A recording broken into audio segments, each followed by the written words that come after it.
This year is the 250th anniversary of one of the most significant and enduring hymns of the Christian faith. Unfortunately, that hymn is not in our hymnals, but we're going to print it out, and we've printed it out, and we're going to sing it tonight. That hymn is this: God moves in a mysterious way. How many of you, to your knowledge, have sung that hymn before? God moves in a mysterious way. I'm going to read these words to you of this incredibly deep hymn. God moves in a mysterious way, his wonders to perform. He plants his footsteps in the sea and rides upon the storm. Deep in unfathomable minds of never-failing skill, he treasures up his bright designs and works his sovereign will. You fearful saints, fresh courage take. The clouds ye so much dread are big with mercy and shall break in blessings on your head. Listen to this verse. Judge not the Lord by feeble sense, but trust him for his grace. Behind a frowning providence, he hides a smiling face. His purposes will ripen fast, unfolding every hour. The bud may have a bitter taste, but sweet will be the flower. Blind unbelief is sure to err and scan his work in vain. God is his own interpreter, and he will make it plain. Does anyone know who wrote that hymn? A British man named William Cowper. In English, in American English, we might say Cowper, because that's what it looks like. William Cowper, in the British pronunciation, wrote There is a Fountain Filled with Blood. I believe he also wrote For a Closer Walk with God. This is maybe, other than There is a Fountain, perhaps his most famous hymn, God Moves in a Mysterious Way. William Cowper was a man whose life was marked by unthinkable tragedy. William Cowper was, I think, only of two of the surviving of 7 children. I think he was only one of 2 that survived. His mother died at 6 years old. His father sent him away to a boarding school. He knew loss, and he knew it so consciously. At the age of, I think it was 21, he had his first mental breakdown. He attempted suicide multiple times over his life. It seemed like every 10 years in January, he almost had it on a calendar. Every 10 years in January, he had a massive mental breakdown that led him to asylums and to multiple suicide attempts. He was close friends with John Newton. John Newton influenced him more, was a confidant, a friend, a counselor to him, who he owed so much of his spiritual experience. And William Cowper was an incredibly gifted poet. John Newton, knowing this, actually this is an interesting tidbit, not only for his spiritual poetry, Benjamin Franklin reviewed William Cowper's poetry favorably. You see the interlocking aspect of history around the time of the Declaration of Independence. William Cowper began writing poetry for hymns at the insistence, at the encouragement of John Newton. And this is one of the hymns that he produced. I want you to listen to these words again. Judge not the Lord by feeble sense, but trust him for his grace. Behind a frowning providence, he hides a smiling face. Tonight we're looking at the book of Ruth. And the book of Ruth is a love story. It's a love story. The word love is not mentioned in the book, but it is a story of the romantic love between Ruth and Boaz. The story is a gospel story. It is a story of Boaz, who was the Goel, the kinsman redeemer, who, like Christ, entered in to the brokenness of this family of Elimelech and redeemed it, purchased it at cost to himself, and brought it to life once again. Jesus Christ is our Goel, our kinsman redeemer, like Boaz is. This is the gospel in a miniature. But the story of Ruth is more than that. It's a story of providence. It's a widow's story, a story about Naomi.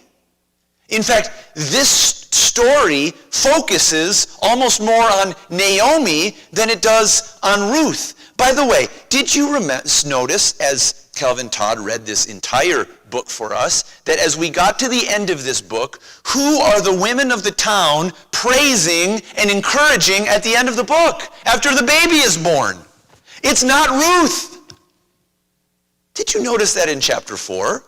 Verse 14, and the women said unto Naomi, Blessed be the Lord, which hath not left thee this day without a kinsman, that his name may be famous in Israel. And he shall be unto thee a restorer of thy life, and a nourisher of thine old age. For thy daughter-in-law, which loveth thee, which is better to thee than 7 sons, hath borne him. And Naomi took the child and laid it in her bosom and became nurse unto it. And the women, her neighbors, gave it a name, saying, There is a son born to whom? Naomi. This is a story about Naomi. And I want to suggest to you tonight that as we look at this story from the perspective of Naomi, you're going to see the truth of the words that William Cooper penned 250 years ago. Behind a frowning providence, he hides a smiling face. My challenge for all of us tonight is that wherever you are seeing tonight what appears to be a frowning providence, that you, by looking at the story of Naomi, would be able to penetrate those clouds with the eye of faith and see inevitably that behind it, if you are in Jesus Christ tonight, there is a smiling face. The title of the message tonight is Behind a Frowning Providence. Behind a frowning providence. This is the story of Naomi. Well, we are not going to look through this entire book once again. I intentionally read through this whole book for us tonight so that you'd be able to grasp the story for yourself and we'd be able to go and look through the story of Naomi in particular. And we're just going to divide our study tonight in 3 parts, all taken from this wonderful hymn. First, we're going to look at a frowning providence. Secondly, we're going to look at a smiling face.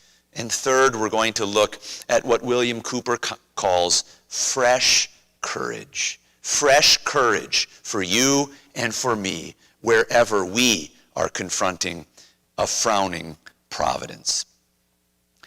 Where do we begin in the book of Ruth? Where do we begin with this frowning providence? Well, it's interesting that this book is situated right after the book of Judges. How does the book of Judges end? Does anyone know? With the famous theme verse of Judges. What is the famous theme verse that describes the entire book of Judges? Everyone did what was right in his own eyes. That's the end verse of Judges. In those days, there was no king in Israel. Every man did that which was right in his own eyes. And the entire book is an illustration of that verse. Where will humanity go when there is not a settled submission to Jehovah? They will do whatever is right in their own eyes. And that is our testimony as well, by the way, friends. That is our own story. And the book of Ruth begins in that Judges. Will you look with me in verse 1? Now it came to pass in the days when the judges ruled that there was a famine in the land. Now why would there be famines in God's land? God told his people, He said, when you obey me and submit to my commands, you will have plenty. You will have prosperity. And when you don't, and when you wander away from my commands and you give yourself to idolatry, I will send famine. And so this very well may have been connected to the apostasy of the land, of the people.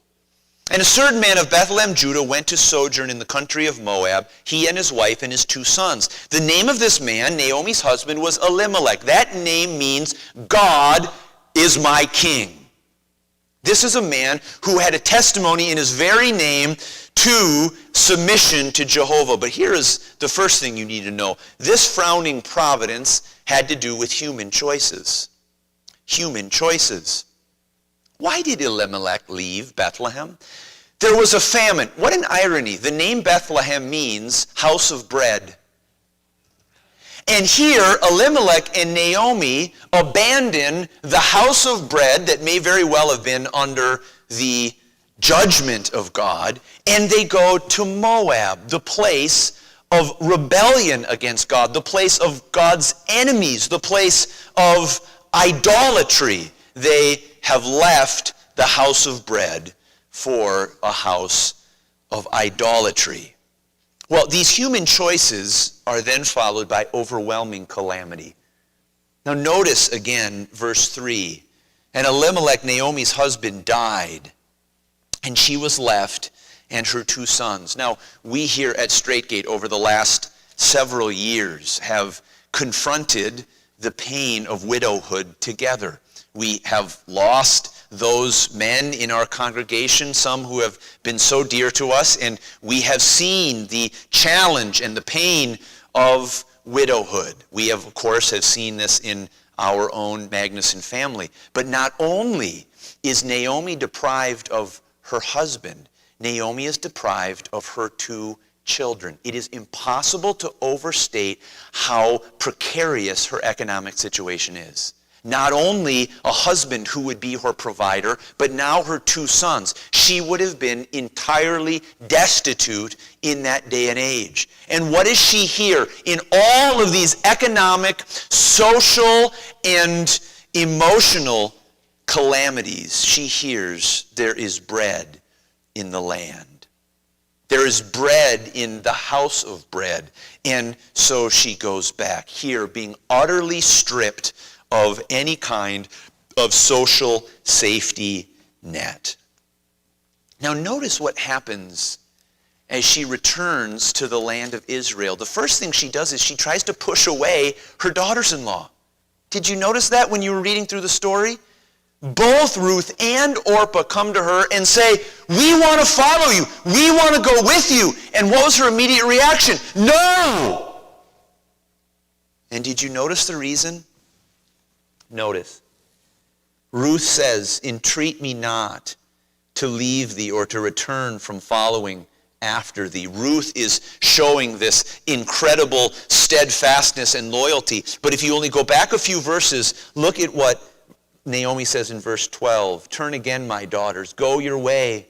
For I am too old to have a husband. If I should say I have hope, if I should have an husband also tonight and should also bear sons, would ye tarry for them till they were grown? Would ye stay for them from having husbands? No, my daughters, for it grieveth me much for your sakes that the hand of the Lord is gone out against me. She is perceiving that God is stiff-arming her, that he is intentionally punishing her and judging her and ruling against her for her choices. And this has led her to incredible sadness. You know that word there, grieves, for it grieveth me much. We're going to see the cousin of that word come back in just a moment. Do you know what that word means? Bitter. She is literally saying, I am embittered. I am embittered that the hand of the Lord has gone out against me. In other words, in this frowning providence, she sees nothing but a dark cloud toward God. There is a frowning face. That is all she can see. I am bitter. I have been stripped. I have been bereaved because God is against me. And you know, friend, that will be the temptation for any of us who are confronting of frowning providence. It is God who has turned against me. Why did I lose this loved one? Why did I lose this career? Why did I lose my social standing? Why did I lose my economic gain? It is because God is against me. The hand of the Lord has gone out against me. And what is the response to which we turn? Bitterness. I'm embittered. I'm grieved. In fact, notice how much this has become her identity. Will you notice? Notice verse 19. So they two went until they came to Bethlehem, and it came to pass when they were come to Bethlehem that all the city was moved about them, and they said, Is this Naomi? And she said unto them, Call me not Naomi, call me Mara, for the Almighty hath dealt very bitterly with me. I went out full, and the Lord hath brought me home again empty. Why then call ye me Naomi, seeing the Lord hath testified against me, and the Almighty hath afflicted me? Friends, you need to understand. Does anyone know what the name Naomi means? My delight. My delight. And here Naomi, in her brokenness, looks up at God and then looks at the people of Bethlehem and says, Why would you call me my delight when I clearly am not delighted in by God? He has testified against me, he has afflicted me, and he has dealt bitterly. He has brought bitter tasting things. He is dealing harshly with me. Her human choices with this overwhelming calamity has brought her under a seeming dark cloud toward God. Toward herself, she was embittered. Toward her daughters-in-law, she was saying, Don't come and share in my bitterness. Friends, this is the temptation for any of us when we are under what appears to be a frowning providence. And I would just ask you tonight, wherever you are in life, whatever circumstances you are, is there a hint of bitterness in your life toward God?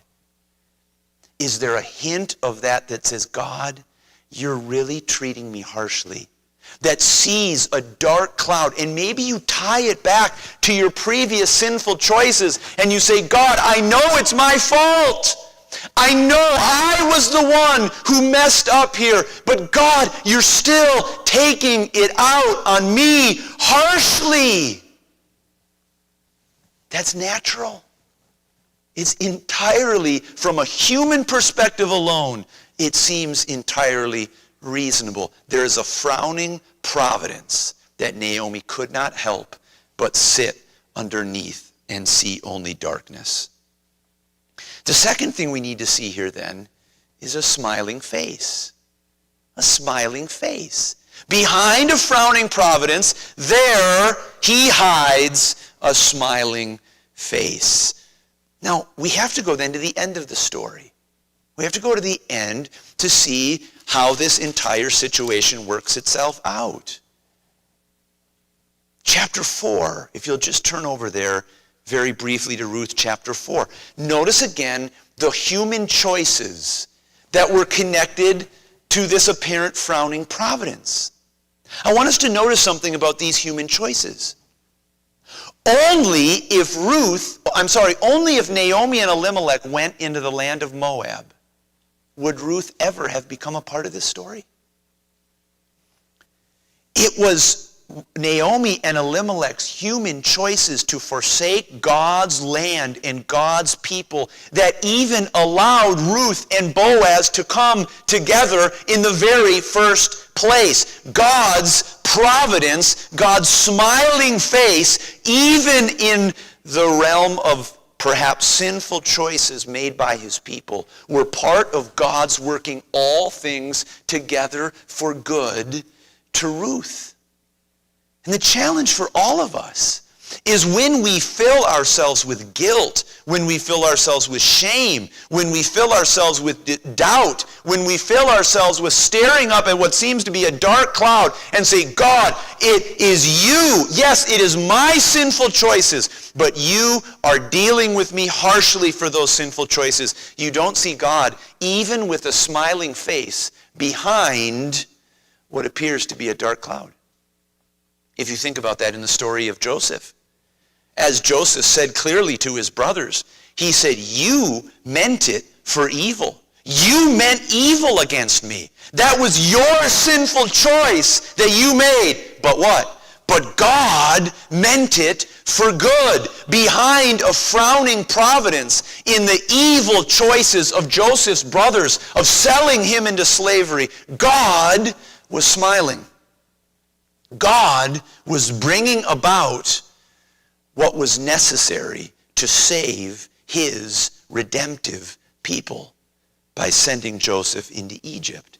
This was the only way that Ruth could have entered into the genealogy of the Messiah, Jesus Christ, if Elimelech and Naomi made a perhaps sinful choice to go in to the land of Moab. God moves in a mysterious way. I saw this also recently in the life of Hannah. We read through together 1 Samuel, and we have been going through that book now. And it struck me as I was reading about Hannah, and here is a woman who is a second wife, and she has no children, and wife number one has children, and Hannah is just utterly broken about this. And we read her going to the tabernacle and pouring out her soul, and it says she was in bitterness of soul. Bitterness. What was Naomi in? Bitterness of soul. Here she is just pouring out her grief to God. And what is the message that she receives? What is first of all, the promise she makes? She says, if I have a son, I will give him entirely to the Lord. Do you think Hannah would have made that vow if she had conceived a child with absolutely no problem whatsoever? Do you think she would have made that? No. It was God bringing her that providence, that frowning providence of deep bitterness of soul and agony and suffering, so that he would bring about Samuel, the prophet, who would be God's redemptive leader for his people. God has purposes for our suffering beyond what we can know. The human choices of Elimelech and Naomi were not outside his sovereign will. But notice also what happens to Naomi's overwhelming calamity. This complete brokenness, this complete isolation, this complete grief and bitterness that she has been brought to. Notice the end of the story. Do you notice what the women say to Naomi in chapter 4? They say, the Lord has not left you this day without a kinsman, that his name may be famous in Israel, and he shall be unto thee a restorer of thy life, and a nourisher of thine old age, for thy daughter-in-law which loveth thee, which is better to thee than 7 sons. Did you notice that? These women said, this daughter-in-law, Ruth, that God raised up for you, even in light of your sinful choices, is better to you than 7 living sons. Her calamity had been turned around by the restorative grace of God and his provision of a kinsman redeemer in Boaz. And what about that dark cloud? The dark cloud is completely gone from Naomi. In chapter number 2, Naomi is already identifying the kindness of the Lord. She's already identifying and coming out of her fog into seeing God's providential hand. And now at the end, what do we see? We see the women saying to Naomi, blessed be the Lord. Blessed be the Lord. He's the one who has brought about these pleasant circumstances for you. Behind a frowning providence, he hides a smiling face. You just can't get over this kind of reversal.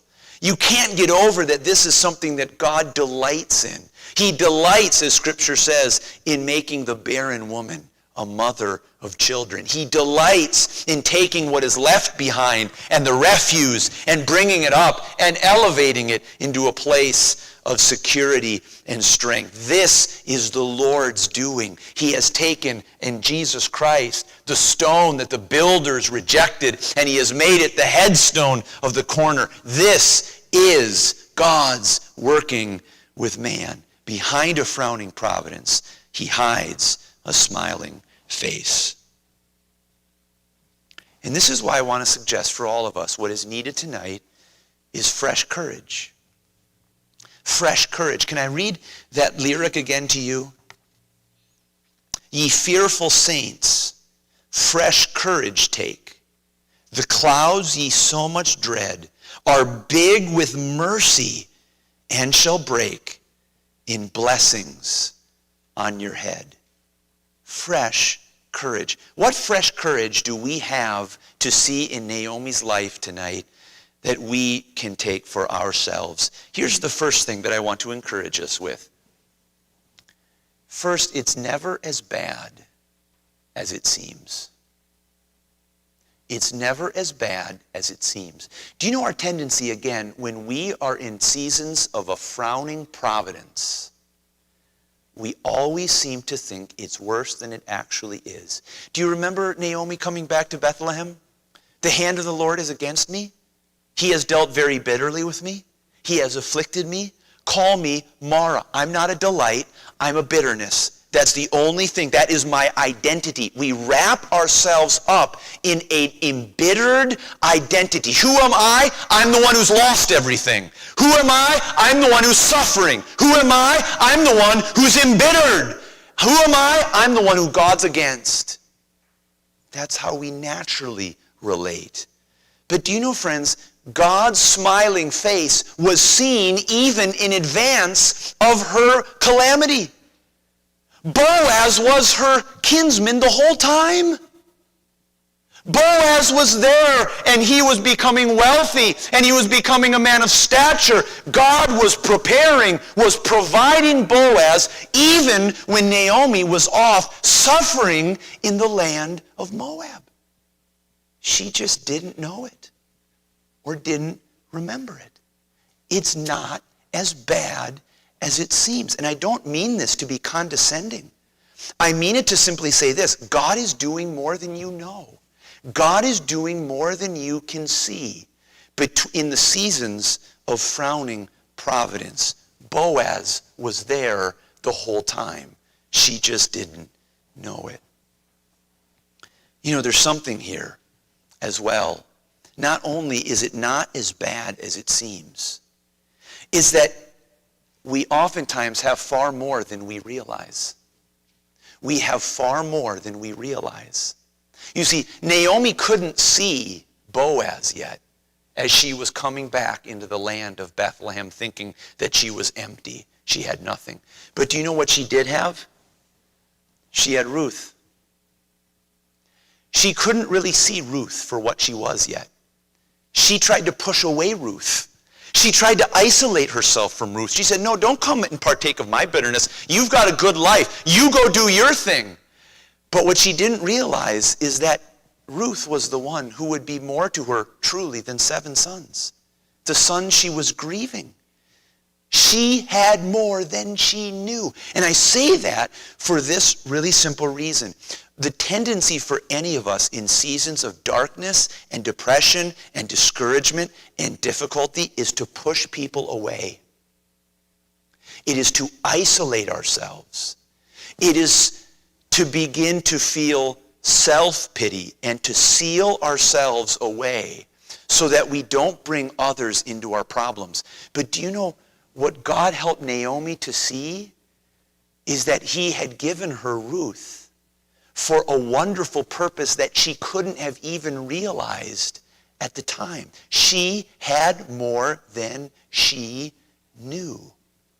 And my encouragement to you in seasons of frowning providence, when you look up and see a dark cloud, to step back and say, wait a second, God, what do I have? Yes, in this area it seems very dark, it seems very bleak, but let me turn around and start looking at what you have given me, at who I do have, at certain smiling providences that you have brought into my life. It's a very simple thing to count your blessings and to name them one by one. And you know what? In seasons of frowning providence, it might just surprise you what the Lord has done. So first of all, it's not as bad as it seems in God's frowning providence. Secondly, you almost certainly have more than you realize in seasons of God's providence. And here's the third. Start investing in what God has given you. Start investing in what God has given you. Do you know what I love between the pillars of chapter 1 and chapter 4? We see how Naomi acted in chapters 2 and 3. I want you to notice something here. Will you just take a look at Ruth and chapter 3? Notice what she says in verse 1. Then Naomi, her mother-in-law, said unto her, My daughter, shall I not seek rest for thee, that it may be well with thee? Shall I not seek rest for thee, that it may be well with thee? Here was a woman who was able to turn from the kind of, to be honest, self-pitying, self-centered approach of, I'm going to seal myself off because life is so bitter and I don't want anyone to participate in my own bitterness, to a woman who began to reach out beyond herself, to serve others, to focus on others.